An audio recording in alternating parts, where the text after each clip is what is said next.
General science part 14 10,000 bits. ఈసారి basic information ఇచ్చాను friends, skip చేయకండి. శరీరానికి శక్తినిచ్చేవి కార్బోహైడ్రేట్స్, కొవ్వులు మరియు నూనెలు. కార్బోహైడ్రేట్స్ పిండి పదార్థాలు అనేవి శరీరానికి శక్తిని ఇచ్చే పదార్థాలు.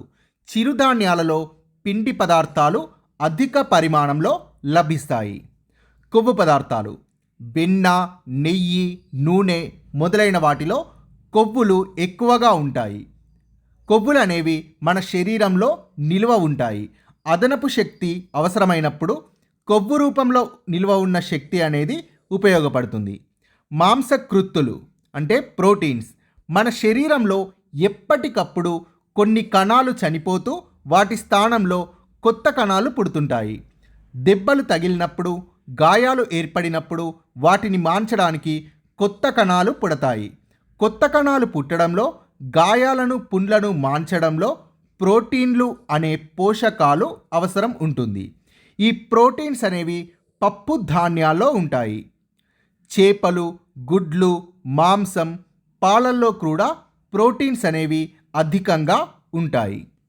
విటమిన్స్ మనం తిన్న పిండి పదార్థాలను, మాంసకృత్తులను అంటే ప్రోటీన్స్ని శరీరం వినియోగించుకోవడంలో విటమిన్స్ అనేవి ఉపయోగపడతాయి. సో చిరుధాన్యాలు ఏమిటో చూద్దాం.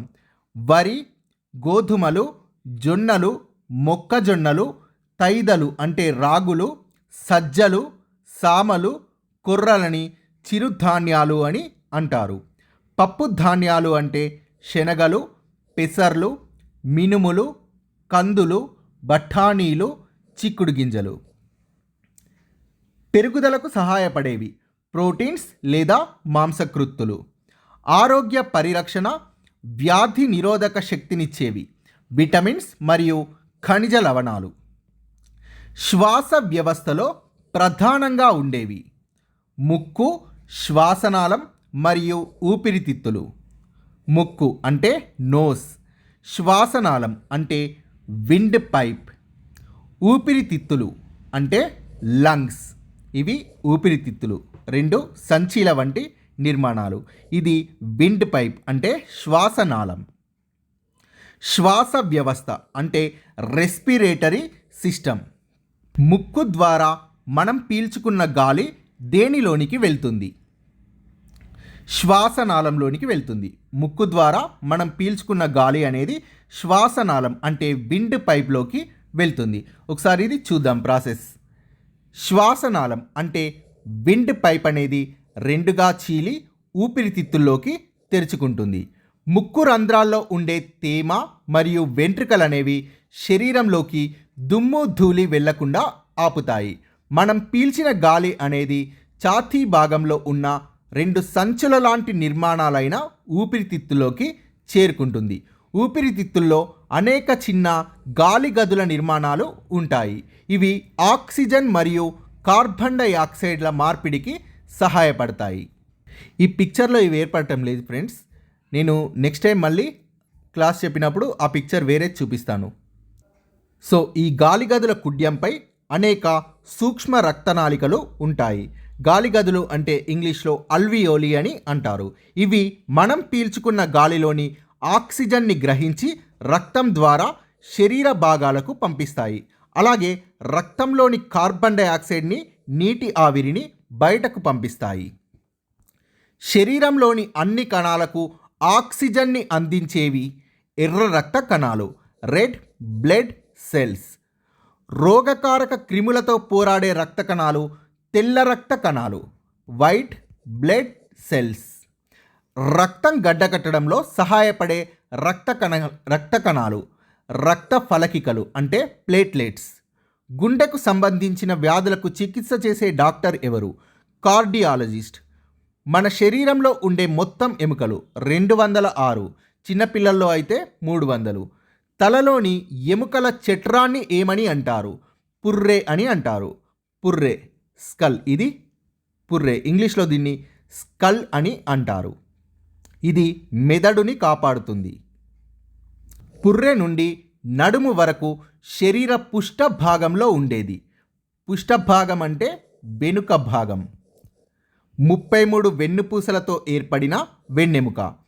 వెన్నెముక శరీరాన్ని నిఠారుగా ఉంచుతుంది. వెన్నెముక అన్నా వెన్నుపాము అన్నా ఒకటే.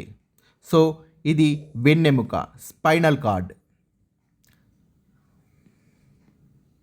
ఎముకలకు సంబంధించి వైద్యం చేసేది ఆర్థోపెడిషియన్. మన శరీరంలో మూత్రపిండాలు అంటే ఇంగ్లీష్లో కిడ్నీస్ ఏ భాగంలో ఉంటాయి?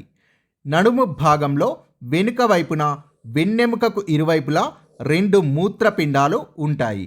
ఈ కిడ్నీస్ యొక్క పని ఏంటంటే రక్తాన్ని వడపోసి దానిలో ఉండే మలినాలను వేరు చేస్తాయి. ఈ మలినాలు మూత్రం రూపంలో విసర్జించబడతాయి. సో ఇది మూత్రపిండం. 2 కిడ్నీ ఇంగ్లీష్లో. మూత్రనాళం అంటే యూరినరీ డక్ట్, ఇది మూత్రనాళం. మూత్రాశయం అంటే యూరినరీ బ్లాడర్, ఇది యూరినరీ బ్లాడర్. చర్మం ఏ విధంగా రక్తంలోని మలినాలను బయటకు పంపుతుంది? చెమట రూపంలో. చర్మం అనేది ఒక విసర్జక అవయవం.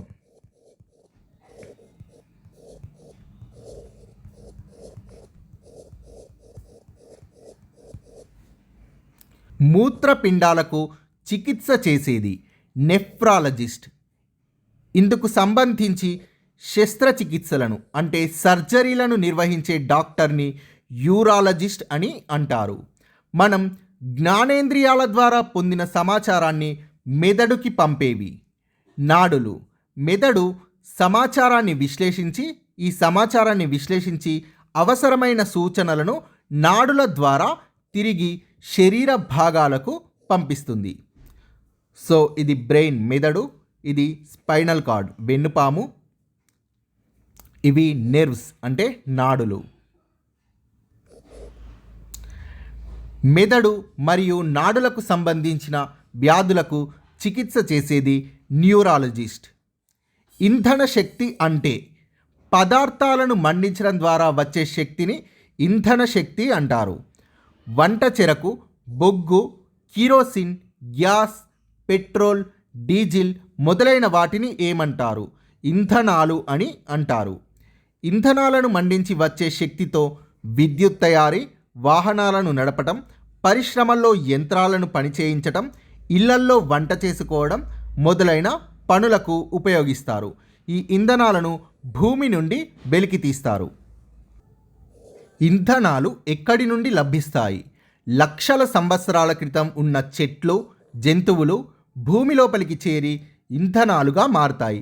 ఈ విధంగా భూమిలో లభించే ఇంధనాలు అంటే పెట్రోల్, బొగ్గు, సహజ వాయువులను మనం బయటకి తీసి వాడుతున్నాం. ఇవి చాలా పరిమితంగా దొరుకుతున్నాయి, అంటే లిమిటెడ్గా.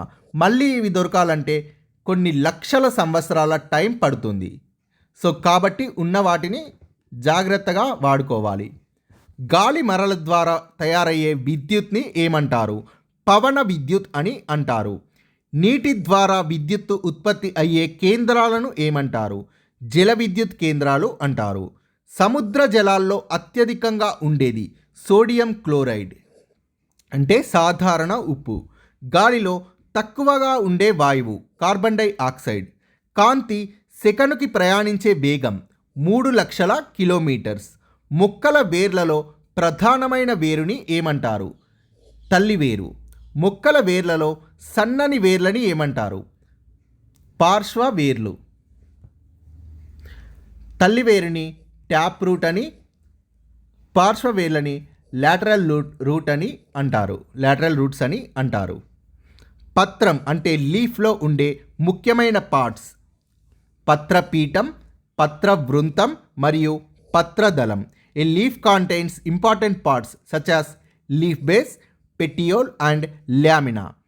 లీఫ్ బేస్ అంటే పత్రపీఠం, పెటియోల్ అంటే పత్రవృంతం, లామినా అంటే పత్రదళం. సో ఇది లీఫ్ బేస్ అంటే పత్రపీఠం.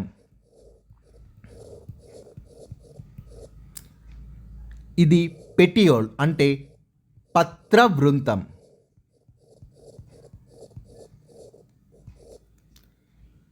ఇది వెయిన్స్ అంటే ఈనెలు. ఇది లామినా అంటే పత్రదళం. వీటి గురించి నేను మళ్ళీ తర్వాత ఎక్స్ప్లెయిన్ చేస్తాను ఫ్రెండ్స్, జస్ట్ నేమ్స్ తెలుసుకోండి. ఇది మిడ్రిబ్ అంటే నడిమి ఈనె.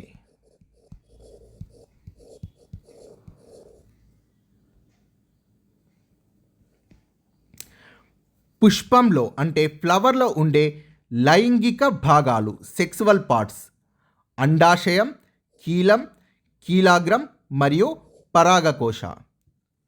Ovary, stigma, style, anther are the sexual parts of a flower. Thank you friends. Please subscribe this channel.